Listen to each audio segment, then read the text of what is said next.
Dear students, welcome to the lecturer group. आज हम आपकी न्यू बुक के चैप्टर नंबर 6 इक्विलिब्रिया के एमसीक्यूज़ को सॉल्व करेंगे। तो चलें एमसीक्यू नंबर 1 की तरफ चलते हैं। इसमें क्या पूछा गया है? What will happen if the rate of forward and reverse reaction are very high. यानी कि अगर फॉरवर्ड और रिवर्स रिएक्शन दोनों का रेट बहुत ज़्यादा हाई है तो उसका इक्विलिब्रियम से क्या कनेक्शन है। तो इसमें जो अगर हम ए ऑप्शन को देखें तो इसमें the equilibrium point will reach very soon. तो ये इस चीज़ को इंडिकेट कर रहा होता है कि इक्विलिब्रियम जो है वो बहुत जल्दी जो है हम इक्विलिब्रियम पॉइंट तक पहुंच जाएंगे। एमसीक्यू नंबर 2 को देखते हैं। इसमें पूछा गया है predict which component of the atmosphere react in the presence of lightning. इनमें से कौन सा जो है कंपोनेंट लाइटनिंग के दौरान रिएक्ट करता है। तो आप लोगों ने सुना होगा कि लाइटनिंग में नाइट्रोजन फिक्सेशन होती है। तो नाइट्रोजन जो है वो लाइटनिंग के थ्रू फिक्स होती है, जिसकी वजह से पौधे जो हैं बारिश के बाद जो हैं वो बहुत ज़्यादा हरे भरे और ज़्यादा ग्रो करते हैं। तो इसमें आप अगर डी ऑप्शन को देखें तो N2 एंड O2, और इसका रीज़न क्या है? The high energy from lightning cause nitrogen and oxygen to combine forming nitrous oxide, nitric oxide and which is further oxidise to nitrogen dioxide. तो अब हम नेक्स्ट एमसीक्यू को देखते हैं।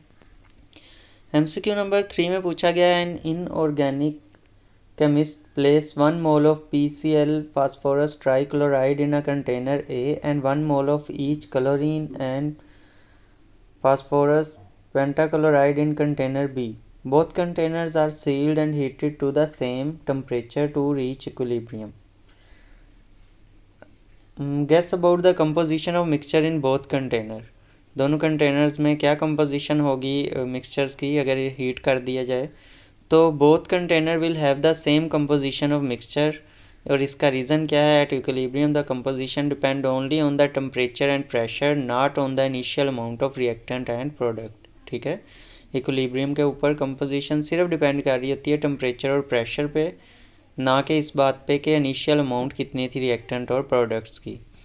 इसी तरह अगर हम नेक्स्ट एमसीक्यू देखें जो कि एमसीक्यू नंबर 4 है, इसमें पूछा गया है कैल्शियम ऑक्साइड और lime is use extensively in steel, glass and paper industry. It has produced an exothermic reversible reaction by decomposition of lime, calcium carbonate. Choose the condition to produce the maximum amount of lime. इनमें से कौन सी condition जो है वो best है produce करने के लिए लाइम। तो जो बी ऑप्शन है heating at high temperature in an open vessel, ये ज़्यादा फेवरेबल कंडीशन है। इसकी वजह क्या है कि high temperature favour the decomposition of calcium carbonate and keeping the vessel open allow CO2 to escape, shifting equilibrium to produce more calcium oxide.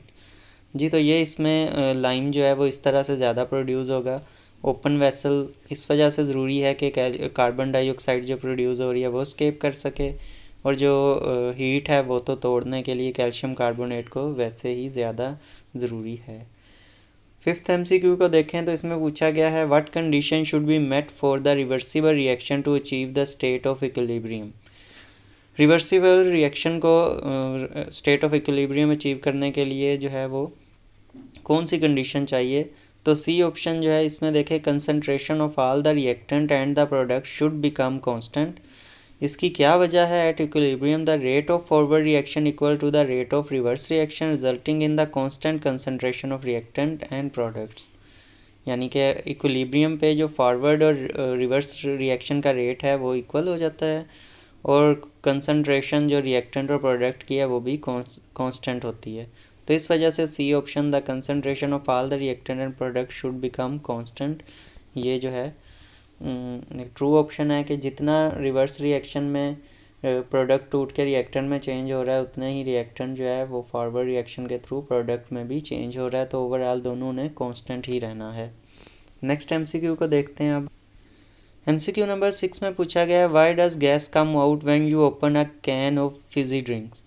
Fiji drinks जो आप बोतल कोका कोला, पेप्सी वगैरह या इस तरह की जो भी आप पीते हैं उसके अंदर अगर आपको पता है कार्बन डाइऑक्साइड गैस जो है उससे फिल किया जाता है।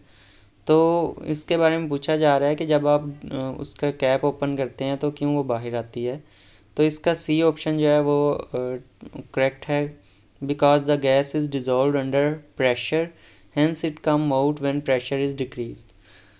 जो प्रेशराइज करके उस गैस को जो है वो किया जाता है बोतल के अंदर फिल, और जैसे ही आप उसका कैप उतारते हैं तो वो बाहर निकलती है, क्योंकि प्रेशर जो है वो कम हो जाता है। और एक और बात है कि वैसे हम जनरली देखें तो सोलिबिलिटी इंक्रीज़ होती है जब हम टेम्परेचर इंक्रीज़ करते हैं, लेकिन बोटल्स के अंदर जो है वो ज़रा मुख्तलिफ है।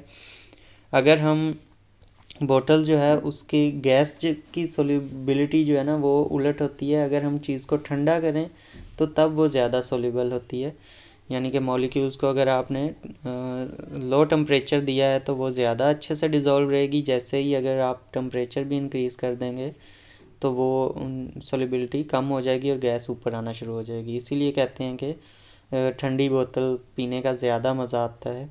उसका बेसिक वजह यही है कि उसमें ज़्यादा जो है वो गैस की मिकदार रहती है, अगर गर्म हो तो वो सारी गैस जो है जल्दी उड़ जाती है।